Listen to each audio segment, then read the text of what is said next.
पर दोस्तों TDS academy में आप सभी का स्वागत है।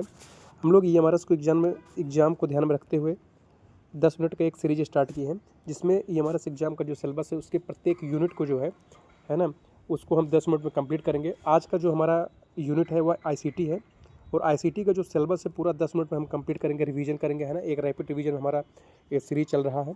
आज हम देखते हैं ICT में, पहले देखेंगे कि ICT होता क्या है, फिर फंडामेंटल ऑफ कंप्यूटर सिस्टम देखते हैं, फिर कंप्यूटर हार्डवेयर सॉफ्टवेयर देखेंगे, फिर ऑपरेटिंग सिस्टम देखेंगे, फिर MS ऑफिस देखेंगे, फिर कीबोर्ड शॉर्टकट कीज़ देखेंगे, फिर इंपॉर्टेंट कंप्यूटर टर्म्स और एब्रीविएशन देखेंगे, फिर कंप्यूटर नेटवर्क देखेंगे, फिर हम लोग साइबर सिक्योरिटी और इंटरनेट, है ना। ये पूरा जो सिलेबस ICT का आपका दिया गया है EMRS एग्जाम में, इसको हम लोग 10 मिनट में रैपिड रिवीजन करते हैं। तो आइए समय को न जाया कर तो सीधे टॉपिक पे चलते हैं। तो ICT क्या होता है, सबसे पहले हम देखते हैं। तो ICT क्या होता है, यह डेटा को जो है मतलब इन्फॉर्मेशन को स्टोर करता है, प्रोसेस करता है, रिटाइप करता है और कम्युनिकेट करता है ना।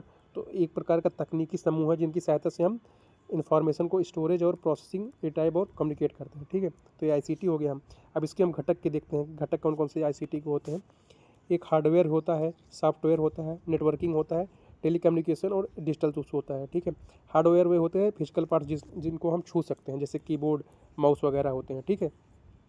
सॉफ्टवेयर वे प्रोग्राम या सॉफ्टवेयर होते हैं, है ना, जिसमें सिस्टम सॉफ्टवेयर, ऑपरेटिंग सिस्टम्स होते हैं, एप्लीकेशन सॉफ्टवेयर वगैरह होते हैं जिन्हें हम छू नहीं सकते हैं ना। और फिर नेटवर्किंग में आपके इंटरनेट वगैरह आते हैं और लैन मैन, ये सब हम आगे देखेंगे अभी नेटवर्क और इंटरनेट में। टेलीकम्युनिकेशन में मोबाइल, वाईफाई वगैरह आते हैं आपके। और डिजिटल टूल्स में आपके स्मार्ट बोर्ड, प्रोजेक्टर्स और LMS आता है, ठीक है। अब आइए हम लोग देखते हैं ICT का जो है एजुकेशन में कैसे सहायता करता है। लर्निंग में, ऑनलाइन असेसमेंट में, स्मार्ट क्लासरूम में, वर्चुअल लैब में और गूगल क्लासरूम और LMS में, ठीक है। अब आइए हम लोग देखते हैं फंडामेंटल ऑफ कंप्यूटर सिस्टम को, है ना। तो इसकी विशेषताएं क्या होती है कंप्यूटर की। तो हाई स्पीड होता है, एक्यूरेसी होती है, ऑटोमेशन होता है, स्टोरेज कैपेसिटी होती है, वर्सटैलिटी होती है इसमें, है ना।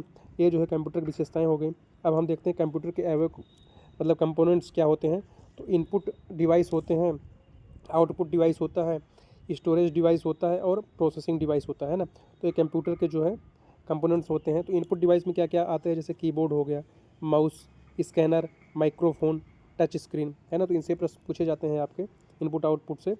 और आउटपुट डिवाइस में आपके मॉनिटर हो गया, प्रिंटर हो गया, प्रोजेक्टर हो गया, स्पीकर हो गया, है ना, साउंड हो गया, ये सब आपके आउटपुट डिवाइस होते हैं। अब स्टोरेज डिवाइस में हम देखते हैं कि प्राइमरी स्टोरेज होता है जिसमें रैम और रोम, है ना। रैम को आपको जो है नैनो वोलेटाइल मेमोरी कहते हैं, जबकि रोम को आपको नहीं, रोम जो है आपका नॉन वोलेटाइल होता है, जबकि रैम आपका वोलेटाइल होता है, ठीक है। ये प्राइमरी स्टोरेज हो गया। फिर सिक्योरिटी स्टोरेज में आपके HDD, SSD, CD, DVD, pen drive वगैरह आ गए, ठीक है। अभी मेमोरी को हम लोग अलग से देखेंगे भी। और प्रोसेसिंग डिवाइस में आपके CPU आता है, ALU आता है, CU आता है, रजिस्टर, है ना। तो ये सब CPU के ही पार्ट हैं, है ना।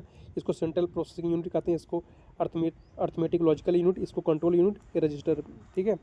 अब आइए हम लोग देखते हैं कि मेमोरी कितने प्रकार के होते हैं। तो मेमोरी आपके दो प्रकार के होते हैं, एक प्राइमरी मेमोरी होता है, एक सेकेंडरी। प्राइमरी में आपका रैम होता है और रोम। रैम जो है वोलेटाइल होता है, मतलब टेम्परेरी मेमोरी ये है, और रोम आपका नॉन वोलेटाइल और परमानेंट मेमोरी कहा जाता है, ठीक है। फिर हम लोग देखते हैं सेकेंडरी मेमोरी कौन से आते हैं। तो SSD, है ना, ये सब नॉन वोलेटाइल वगैरह होते हैं, ठीक है।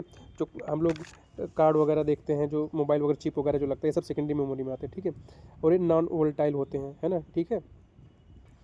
और नॉन वोलेटाइल मतलब परमानेंट होते हैं। फिर कैश मेमोरी आता है, ये इसकी जो स्पीड होती है बहुत हाई होती है और यह CPU और रैम के बीच में जो है काम करता है, ठीक है। अब हम देखते हैं कंप्यूटर की जनरेशन में। तो फर्स्ट जनरेशन में आपके वैक्यूम ट्यूब का प्रयोग हुआ था, सेकंड जनरेशन में ट्रांजिस्टर, है ना, थर्ड जनरेशन में IC आपका इंटीग्रेटेड सर्किट, फोर्थ जनरेशन में आपके माइक्रो प्रोसेसर, और फिफ्थ जनरेशन में AI और रोबोटिक्स, है ना। तो ये पूछता है कि वैक्यूम ट्यूब्स कब आया था, फर्स्ट में, ट्रांजिस्टर सेकंड में, इंटीग्रेटेड सर्किट आपका जो है थर्ड में, और माइक्रो प्रोसेसर फोर्थ में, AI रोबोटिक्स आपके फिफ्थ जनरेशन में, ठीक। अब आइए कंप्यूटर हार्डवेयर सॉफ्टवेयर को हम देखते हैं। हार्डवेयर वो जिन्हें हम फिजिकली टच कर सकते हैं, जैसे आपके कीबोर्ड, माउस, मॉनिटर वगैरह हो गए, ठीक। और सॉफ्टवेयर में आपके आते हैं सिस्टम सॉफ्टवेयर, जैसे operating system, device drive, utility software, ठीक। और एप्लीकेशन सॉफ्टवेयर जो स्पेसिफिक प्रोग्राम को रन करने के लिए, जैसे MS office, tally, browser, media player वगैरह आते हैं, ठीक। और फिर आते हैं प्रोग्रामिंग लैंग्वेज, जिसमें C++, जावा, पाइथन। मशीन लैंग्वेज में आपके बाइनरी 0 1, असेंबली लैंग्वेज, है ना।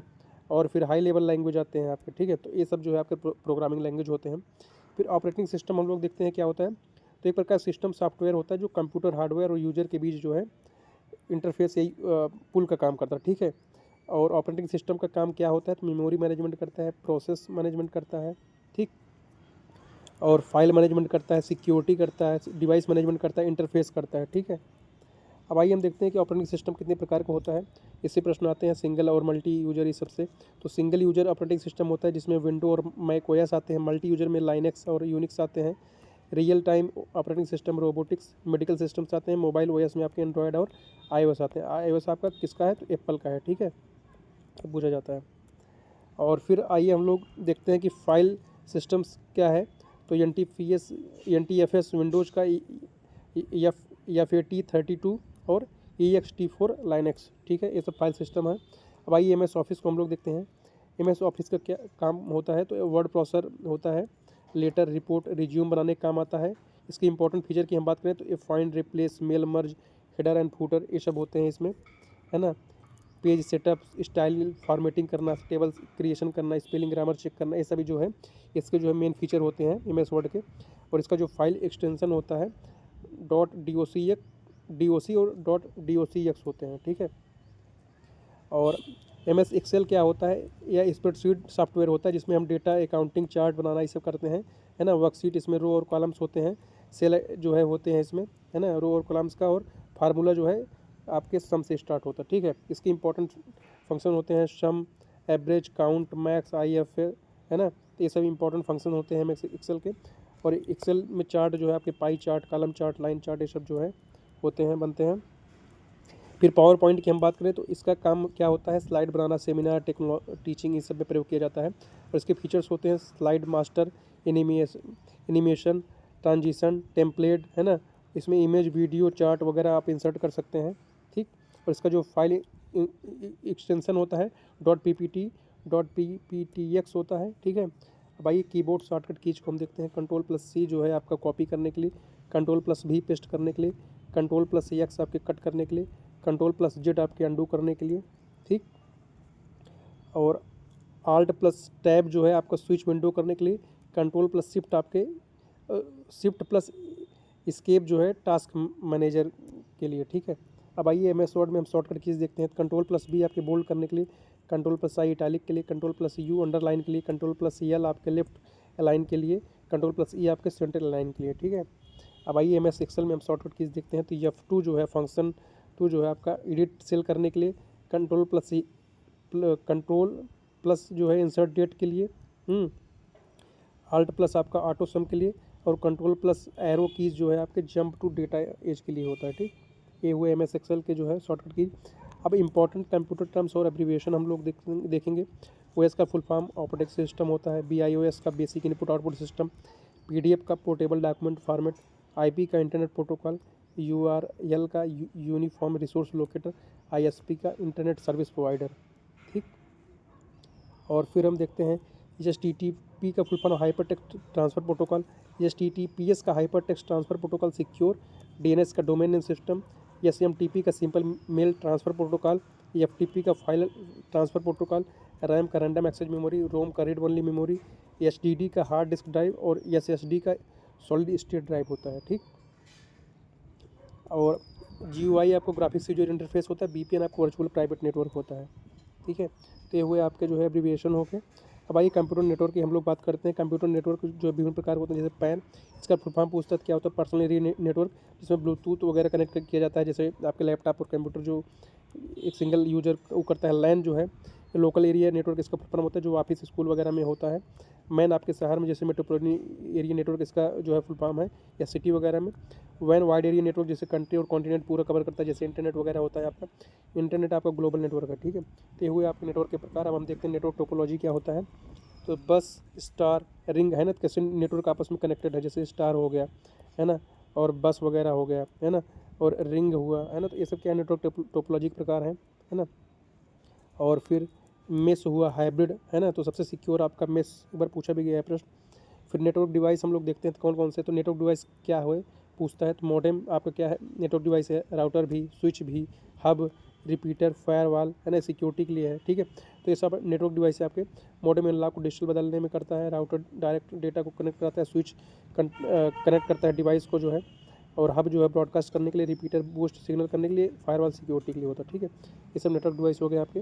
अब साइबर सिक्योरिटी को हम लोग देखते हैं, साइबर थ्रेट्स कौन कौन से होते हैं। तो virus, worms, Trojan horse, ransomware, spyware, keylogger, phishing, है ना। तो ये सब साइबर सिक्योरिटी आपके हैं, हैकिंग, फिशिंग, ठीक है। और साइबर सिक्योरिटी मेजर किससे होते हैं, तो antivirus, firewall, two factor authentication, VPN, encryption, strong password, regular backup, है ना। तो इसके माध्यम से हम साइबर सिक्योर कर सकते हैं अपने। इंटरनेट क्या है, तो ये नेटवर्क जो है ग्लोबल नेटवर्क होता है ना। इसकी सेवाएं क्या होती हैं इंटरनेट की, तो ईमेलिंग के लिए, वर्ल्ड वाइड वेब के लिए, क्लाउड स्टोरेज के लिए, वीडियो कॉन्फ्रेंसिंग के लिए, ई लर्निंग के लिए, यूपीआई के, ऑनलाइन बैंकिंग के लिए, है ना। तो ये सब इसकी सेवाएं हैं। वेब ब्राउज़र क्या होते हैं, तो गूगल क्रोम आपका वेब ब्राउज़र है ना, कि सर्च इंजन, कभी प्रश्न पूछा भी है। तो फायरफॉक्स, सफारी, ये सब क्या वेब ब्राउज़र है आपके, ठीक। और सर्च इंजन कौन कौन से आते हैं आपके, तो गूगल, बिंग, याहू, ये सब आपके सर्च इंजन है, ठीक है। तो इस तरह हम लोगों ने जो है 10 मिनट में अपने पूरे जो है आईसीटी को कंप्लीट किया। इसमें हम लोग पॉइंट वाइज पॉइंट डिस्कस कर रहे थे, क्योंकि हमको इसको रिवीजन क्लास के लिए जो है एक क्लास चलाई जा रही है ना। तो इसमें कोई भी एक्सप्लेनेशन नहीं था। तो इस तरह अगर ये आपको जो है पढ़ने का तौर तरीका अगर बेहतर लगा हो और बहुत ही कम समय में आप रिवाइज कर लिए हो, है ना, तो लाइक शेयर सब्सक्राइब करें। बहुत बहुत धन्यवाद आप सभी का।